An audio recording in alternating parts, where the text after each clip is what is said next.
j'espère que vous allez bien. On se retrouve de nouveau dans une nouvelle vidéo Slow Noël. Et cette vidéo va parler de sapin de Noël, puisque pour moi c'est un des indispensables pour les fêtes de Noël. Moi c'est sans sapin de Noël, je ne vois pas trop l'intérêt de fêter Noël. Personnellement, je trouve que le sapin de Noël contribue à la magie de Noël et du coup j'avais envie de faire une vidéo. Cette vidéo m'a été inspirée par Marie-Laure, qui est une de mes abonnées. D'ailleurs, si tu me regardes, je te fais un gros bisou. Et donc, lors d'un commentaire, elle m'a posé la question de savoir en quelle matière était mon sapin. Et donc, j'ai répondu que j'avais un sapin de Noël qui était synthétique. Et là, j'ai une autre personne qui débarquait de nulle part, qui a fait une petite réflexion piquante du style « Mais en quoi il est ton sapin artificiel ?» Donc, je pense que si tu es à peu près normalement constitué, tu sais qu'un sapin artificiel est constitué de métal et de plastique. Et du coup, c'est vrai que cette petite réflexion a piqué ma curiosité, on va dire, et j'ai fait quelques recherches pour savoir ce qui était le plus écologique. Et du coup, j'avais envie de te poser une question et de voir si toi aussi tu avais les mêmes idées préconçues que moi. À ton avis, qu'est-ce qui est le plus écologique? Est-ce que c'est le fait d'acheter un sapin naturel chaque année ou est-ce que c'est le fait d'acheter un sapin artificiel et que tu vas pouvoir conserver pendant une dizaine d'années? Je te laisse quelques secondes pour réfléchir.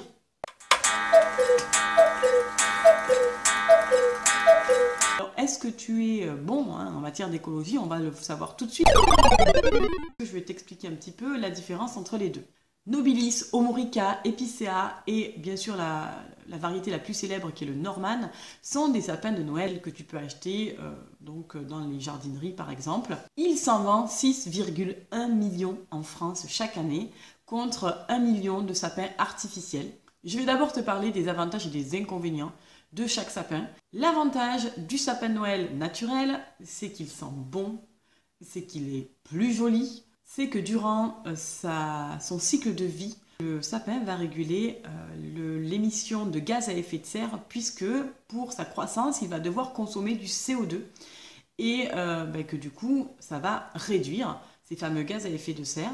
D'autre part, il est totalement biodégradable, donc tu vas pouvoir le composter. Si tu le jettes dans la nature, c'est pas grave, il ne va pas polluer puisqu'il va se dégrader au fil des années.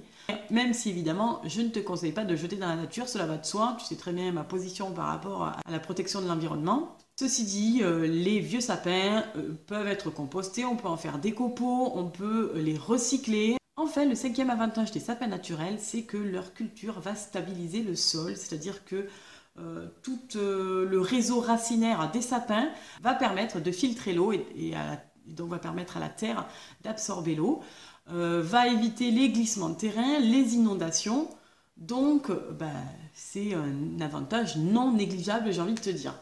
Donc tu as vu, il y a beaucoup d'avantages. L'inconvénient, c'est que ils sont assez peu économiques, qu'ils ont un coût assez élevé, on ne va pas se voiler la face. Ensuite, la monoculture du sapin naturel a pour inconvénient de polluer les nappes phréatiques puisque pour produire de beaux sapins, on utilise des pesticides et notamment le diazino qui est un pesticide qui est vraiment un poison puisqu'il va polluer à la fois les nappes phréatiques mais c'est un poison pour les animaux, notamment les oiseaux et les poissons. Donc je te laisse imaginer aussi pour les humains, c'est pas très sain non plus. Donc il faut prendre en considération ces avantages et ces inconvénients.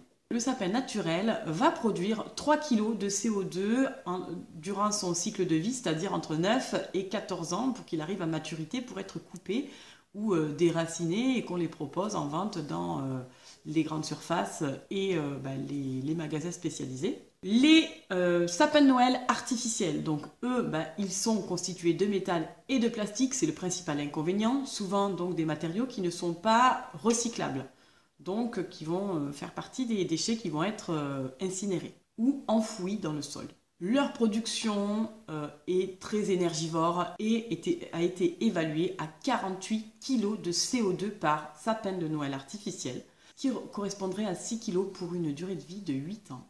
6 kg, c'est 2 fois plus qu'un arbre naturel. Les points positifs, c'est qu'il est plus économique, il est réutilisable d'une année sur l'autre. et je vois pas d'autres avantages. Si tu en vois d'autres, n'hésite pas à me les partager en commentaire. Alors tu sais que j'ai fait quelques petites recherches et donc je suis tombée sur le site Conso Globe avec une étude de Futura Science. Je te mettrai toutes les informations en barre d'informations si tu as envie d'aller voir un petit peu cette étude. C'est une étude qui a été réalisée par une firme canadienne qui s'appelle Ellipsos et ses conclusions sont vraiment édifiantes parce que oui, il serait plus écologique d'acheter un sapin naturel chaque année plutôt que d'acheter un sapin artificiel.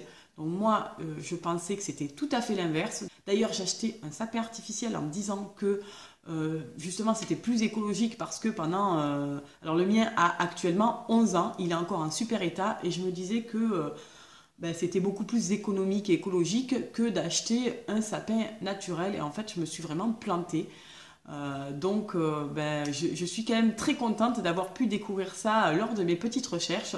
Donc les conclusions de cette firme, c'est justement que les sapins naturels produisent seulement 3 kg de CO2 alors que les sapins artificiels à eux seuls produisent 48 kg de CO2.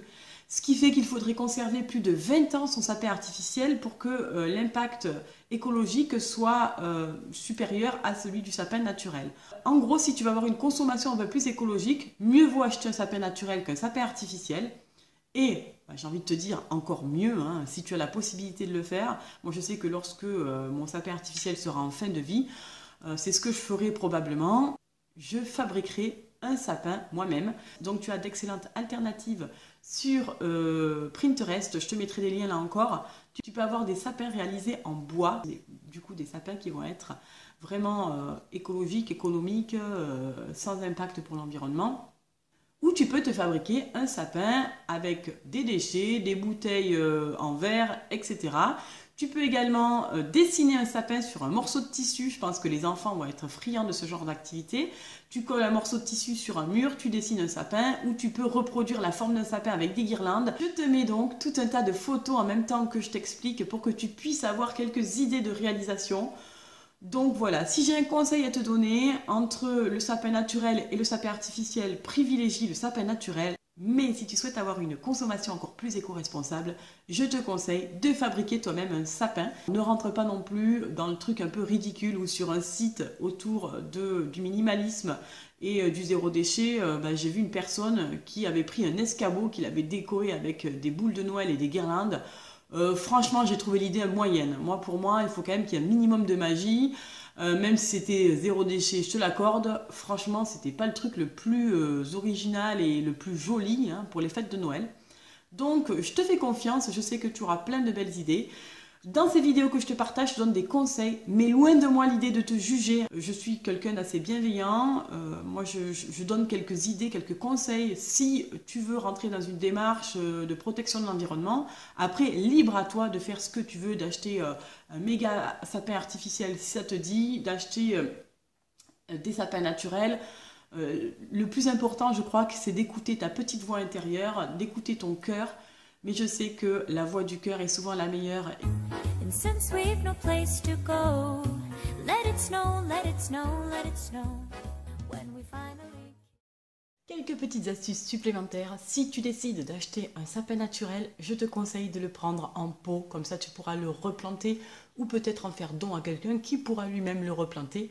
C'est toujours plus écologique que de le voir mourir sur un trottoir. Il existe aussi une association française du sapin de Noël naturel. Je ne le savais pas, je l'ai appris en faisant ma recherche. Et cette association délivre des labels. Des labels Plante Bleue, des labels Label Rouge, des labels MPS, des labels Fleurs de France.